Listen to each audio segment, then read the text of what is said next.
जब लड़का किशोर हो जाले तो उनकर शरीर बहुत तेजी से बदल जाला। कबोक वो ऊंचाई बहुत बढ़ जाला लेकिन वजन ना बढ़ेला। तब अचानक हमनी के बुझाता कि हमनी के बच्चा इतना दुबला हो गईल बा।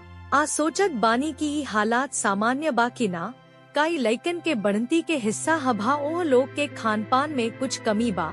खेल, ट्यूशन, स्कूल में प्रोजेक्ट्स सब कुछ एक संगे प्रबंधित कईल कबोक वो बच्चा के खाना के सेवन भी कम हो जाला। ऐसे BMI के जानल बहुत जरूरी बा। BMI यानी बॉडी मास इंडेक्स एगो बहुत सरल तरीका हा जवना से पता चलेला कि बच्चा के वजन लंबाई अवूरी वजन के मुताबिक सही बा कि ना। यह उ जगह है जहवा मिडविकी के BMI कैलकुलेटर आपके मदद कर सकता।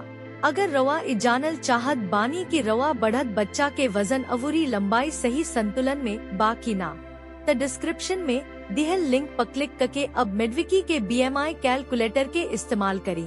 ऐसे आपके आसानी से पता चल जाए कि आपके बच्चा के वजन कम बा, सामान्य वजन बा कि ज्यादा वजन बा।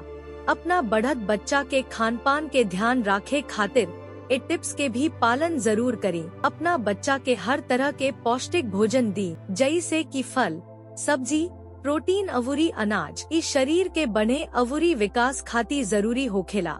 दूध, पनीर, दही जैसन डेयरी उत्पाद से बच्चा के कैल्शियम, प्रोटीन अवूरी विटामिन D मिलेला, जवन की हड्डी खातिर निमन होखेला।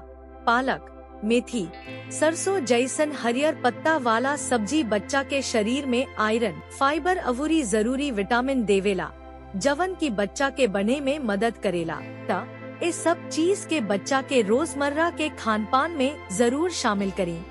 अगर ये वीडियो अच्छा लागल तो वीडियो के लाइक करें, अपना दोस्तन आ परिवार के बीच शेयर करें, आ चैनल के सब्सक्राइब करे के मत भूली। हमनी के रवा खातिर ऐसन उपयोगी वीडियो लेके आवत रहेब जा।